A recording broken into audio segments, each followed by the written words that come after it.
Assalamualaikum dan salam sejahtera. Okey, kita masih lagi di kompetisi 1 mengenal pasti keperluan pembaikan peralatan elektronik untuk modul 2023 pembaikan peralatan elektronik industri. So, kita tengok peralatan elektronik yang kelima iaitu peralatan CCTV atau closed circuit television. Okey, ia adalah kamera yang merakam image video dan menghantar isyarat video komposit di tempat-tempat tertentu lah. So, kita boleh lihat di skrin lah. Kalau kita pasang dekat luar rumah ataupun di luar bangunan, kita akan ada satu center tempat untuk kita lihat apa segala rakaman yang telah kita rakam. Digunakan untuk tujuan pengawasan yang biasa terdapat di bank, lapangan terbang, bangunan-bangunan, juga digunakan di rumah-rumah. Okey. Seterusnya, kelengkapan sistem CCTV. Kita ada yang penting sekali kena ada kamera. Tugas dia berfungsi sebagai alat perakam image bergerak, iaitu video, dan menukarkannya kepada isyarat video komposit. Terdapat beberapa jenis kamera yang berbeza dari segi kualiti, penggunaan dan fungsi-fungsinya. Okey, jenis kamera yang dijual di pasaran antaranya ialah satu dome kamera, yang kedua waterproof kamera, kemudian infrared kamera, IP kamera dan standard box kamera. Okey, ini di antara kamera yang dijual di pasaran dan yang terkini ialah IP kamera ya. Kemudian kita gunakan juga selain kamera, kita ada digital video recorder atau kita short form dia DVR, adalah sistem yang digunakan oleh CCTV untuk merakam video dalam bentuk digital. Okey, DVR hendaklah mempunyai hard disk dengan kapasiti yang besar, sekurang-kurangnya 80 GB untuk menyimpan data atau maklumat yang kita rakam. Okey, seterusnya DVR yang boleh disambungkan ke talian internet dikenali juga sebagai sistem pemantauan berkomputer yang kita panggil sistem IP, Internet Protocol. Kamera menghantar isyarat video dan audio melalui jaringan tanpa wayar dengan memakai protokol TCP atau IP, di mana kita boleh lihat rakaman CCTV itu di telefon pintar kita walau di mana kita berada. Katalah kita pasang kamera IP itu di rumah kita dan sesuatu berlaku di rumah kita, kita boleh pantau melalui handphone kita. Okay? Ia boleh dipantau di mana sahaja melalui internet. Sistem ini tidak memerlukan DVR sebab kita boleh guna asal kita ada skrin. Contoh macam kita punya handphone pun boleh guna. Okay. Seterusnya, inilah bentuk digital video recorder DVR, depan dan pandangan belakang dia. Di mana kat situ kita ada ini untuk kamera, ada 4 port untuk kamera.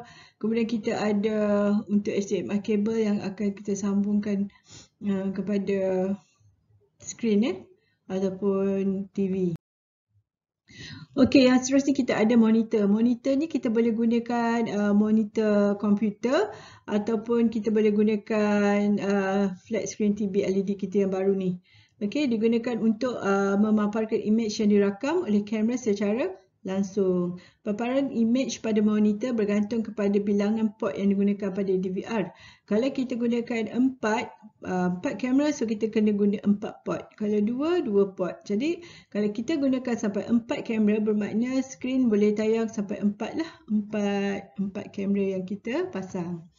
Okey, seterusnya ini ialah contoh penyambungan dalam sistem pemasangan CCTV. Okey, kita yang saya tunjuk Okey, yang ini satu ni kamera 1, kamera 2, kamera 3, ini kamera 4. Kalau kita lihat ini ialah jenis kamera dome dan ini dia punya DVR. Ini ialah dia punya DVR. Okey, ini DVR dia dan ini ialah monitor yang disambungkan ke DVR. 4 kamera disambungkan ke port dekat DVR. Okey, dan bila kita pasang 4 kamera macam ni, kita akan dapat paparan di skrin lah macam ni. Yang kita nampak ni kamera 1, kamera 2, kamera 3, kamera 4. Okey, ini ialah contoh sambungan. Kamera tu tak adalah kita sambung straight tu, dia bergantung kat mana kedudukan tempat yang kita nak pasang. Okey. Seterusnya, inilah jenis kamera CCTV yang kita tadi kita lihat tu ialah dome camera sesuai untuk indoor. Kemudian kita ada standard box camera macam ni, sesuai digunakan indoor and outdoor juga. Kemudian inilah rupa bentuk kamera vandal proof camera, diperbuat dari bahan yang direka khusus untuk melindungi kamera dari sebarang kerosakan yang melampau. Ni. Kemudian kita ada waterproof camera, tentunya kita akan pasang di outdoor. Yang ni kita pasang indoor, outdoor pun sesuai, indoor pun sesuai. Okey, seterusnya kita ada infrared camera di mana dia sesuai digunakan di waktu malam, sama ada di dalam atau di luar untuk tingkat pencahayaannya yang kurang. Di malam hari, bila malam hari kita gelap kan, jadi kita sesuai guna kamera infrared ni lah untuk malam hari. Kemudian kita ada PTZ camera, speed dome camera, di mana kamera serba lengkap yang memiliki lensa zoom hingga puluhan kali dan mekanisme pan tilt berupa motor servo. Inilah bentuk kamera dia. Okey, dia boleh digunakan indoor ya. Seterusnya, ini ialah IP kamera yang saya kata tadi, yang kita gunakan dapat maklumat secara langsung dan boleh mengakses hasil rakaman melalui jaringan LAN atau WAN. Mana kita boleh akses lihat rakaman melalui handphone kita walau di mana kita berada. Walaupun kita pasang kamera CCTV tu di rumah kita, tapi dia boleh terus connect terus ke kita menggunakan sistem IP ni, sistem LAN ni. Okey, kita boleh tengok dekat kita punya screen handphone. Okey, seterusnya kita ada covert camera, di mana hidden camera ni untuk penggunaan yang tersembunyi, di mana ia tidak dapat dikesan oleh individu tertentu.